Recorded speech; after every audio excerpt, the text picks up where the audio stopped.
Hello, friends, and welcome to today's episode of the Self Improvement Project. I trust you are well. I hope everything since the last time you listened to an episode has been good for you. Obviously, I do this every week, so even if within that week there's been a big change, the weeks seem to fly in, and yeah, I trust that even if things haven't gone as you expected, I hope that they are there for the right reason. We're coming towards the end of the year now.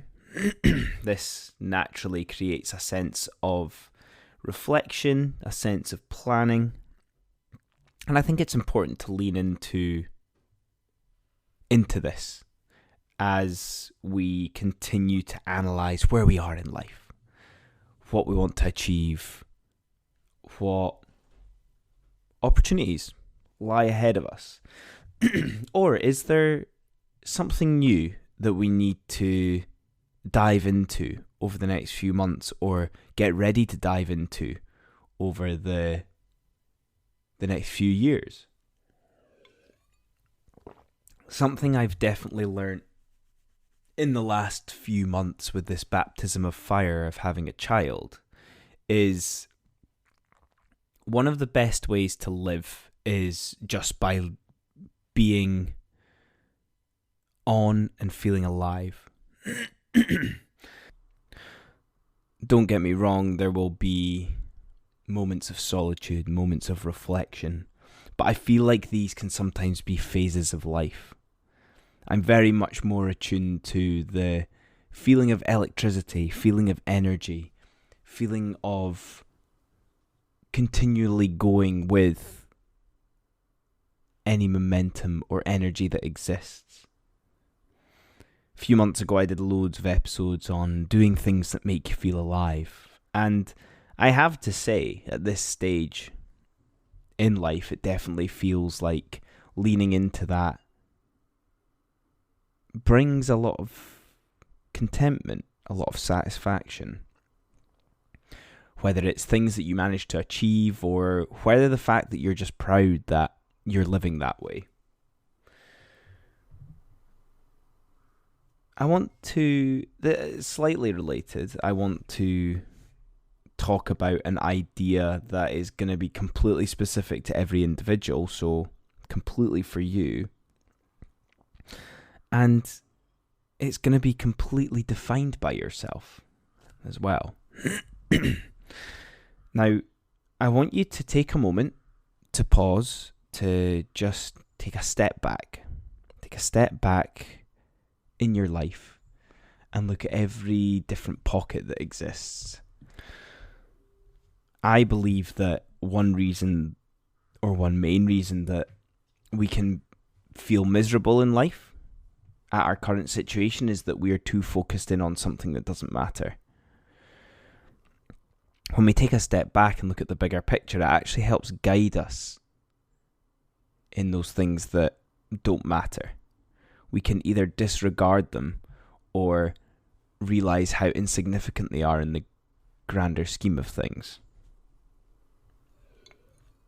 So take a step back just now. Look at your life from all the elements. Look at your health. Look at your relationships. Look at where you live and the environmental, geographical impact that has on you. Look at your work, your life's work, your career, the job that you do. Look at not just your relationships and family, but the dynamic that exists within those. Do you have everything that you need? Do you have the friends that are fun? Do you have the friends that will push you? Do you have the family that is loving? Do you have the family that cares? You can perceive this however you want. This is your definition of what your life looks like. There'll even be things that I haven't covered there or won't cover that you can define it as. For example, for me, when it comes to health, fitness, exercise, that concept, that area, I'm very much at the stage of life where I do exercise to feel good. I don't do it to hit personal bests. I don't do it to push myself performance-wise. I do it to feel good. So if I do exercise, I'm looking for that feeling of satisfaction, that I've worked hard, that I've pushed myself, but that I'm capable, and it increases my confidence as well. So that's my definition of what I look for out of exercise. Now, I would want you to rate right now. Use your intuition and trust it. Trust your gut. If you were looking at all of these areas of life just now, and if you were to put a number on them together as a collective, what rating would you give that out of 10 right now? And that number that you've just thought of is where you're at. You'll be able to go more granular with why, because of certain areas. You might question it, but overall, that rating that you've given your entire life is what it will be. And that's okay if it's not as high as you want it to be, because you will have motivation, you will have time to fix those things, to improve upon those things. But also, it's your expectations that you have upon yourself. Why on earth should you not live a great life? Why on earth should you not live a life that you want to? We are so blessed to live in a time of humanity where we have that choice, where we have that opportunity to choose exactly how we want to live our life. The main thing that holds us back is our perception of that being good enough. The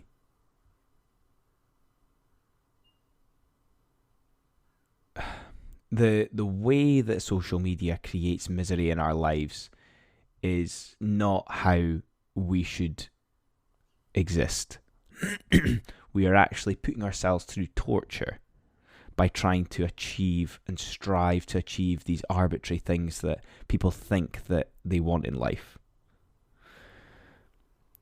Again, when I'm talking about intuition here, this is going pretty primal, leaning into the things that you naturally need to do in your life. The success for you is not going to be success for anybody else. This is part of your DNA. And, we could talk quite spiritually here about how you'll end up where you're supposed to be. But that's not what I'm wanting to talk about today. I'm wanting to talk about you taking control of choosing the life that you want to live and going after it. That's what I want to do. That's what I'm doing. That's what I like to do every day. And that's what I'm choosing to do. I don't care what anybody else thinks about success for me, because everything that I'm creating is to make me and my world happy.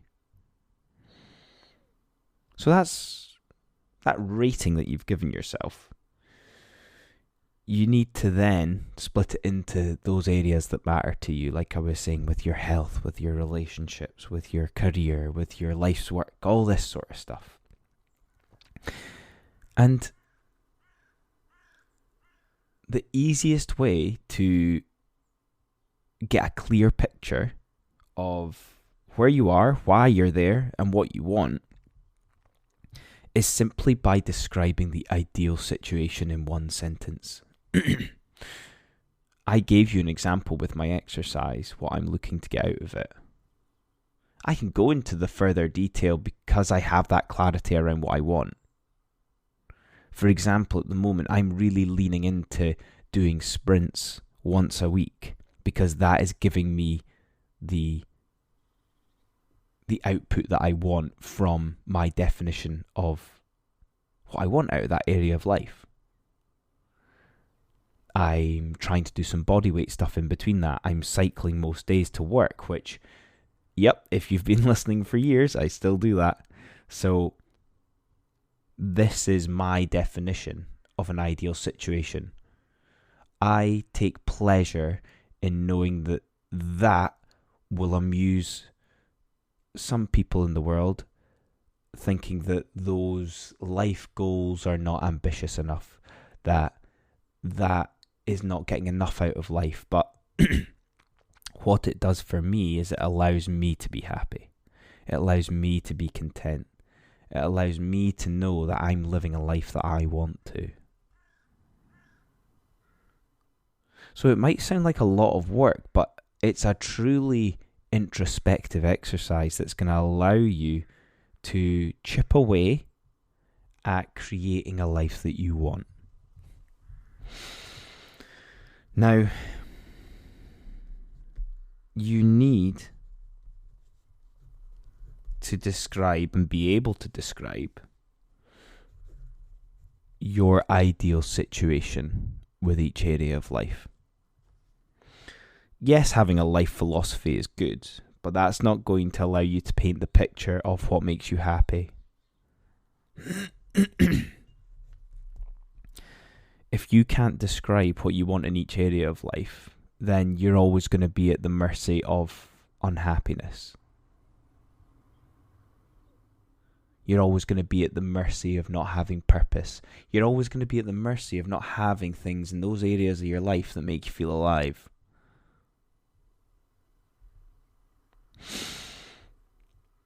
The goal from having that clarity, from painting that picture clearly for yourself, is that you can then,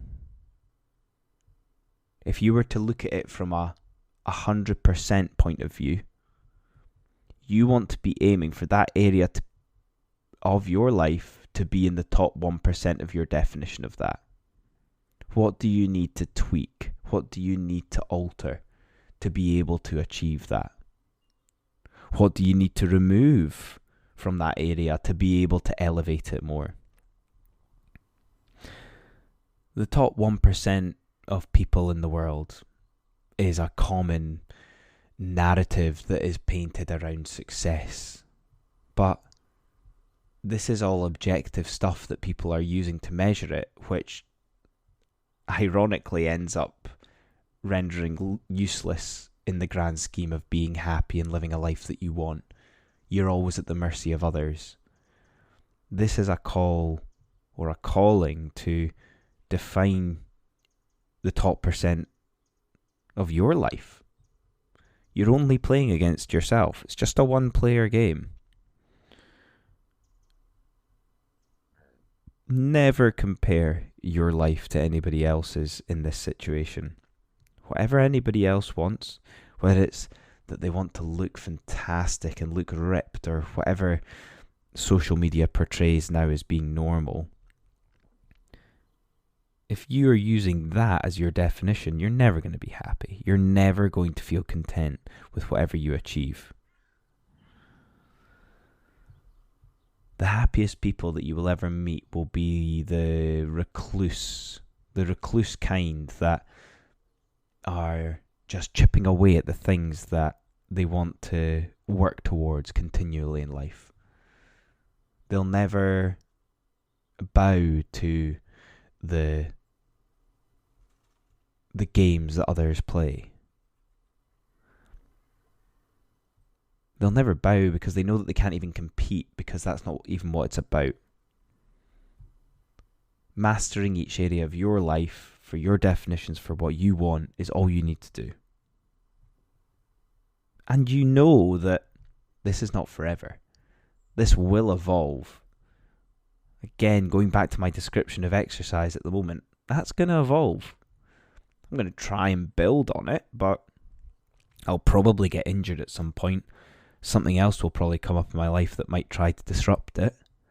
But my job is to just continually try to build so that I can continue to be happy and continue living a good life. A life that I want to live. Isn't that what it's all for anyway?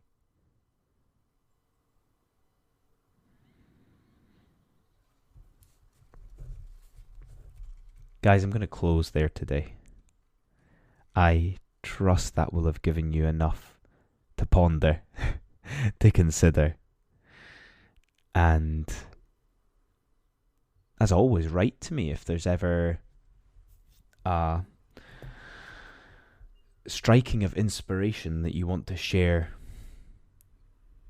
I take a lot of joy out of hearing from anyone that listens to this and takes something meaningful from it. But ultimately, at the end of the day, I know that if anybody listens to this and they don't tell me how it's helped or whatever, that you're still going to implement it in your own way and be happy. That's all it's for. It's what it's all about. But whatever thoughts you have around this episode that you can apply to your own life, make sure you write it down. Don't just dream for the next 20 minutes about all the possibilities that could exist and how motivated you are. Write it all down. If you write it down, you will think about it for weeks and you'll get clarity around it. And that could be the difference in you living a good life and living a life that you don't want to. One that you're not proud of or one that you regret. It's amazing how just a little bit of planning can shift and impact your entire life. Just make sure you're going in the direction you want to. Leaning into the things that make you feel alive right now. Don't waste your time chasing the things that you're never going to care about. Life might feel long, but when you live that way, it'll feel short. I said I'm going to close about 2 minutes ago. Guys, it's been a pleasure as always. I love leaning into this. So thank you so much for listening, and I will see you all next time. Cheers.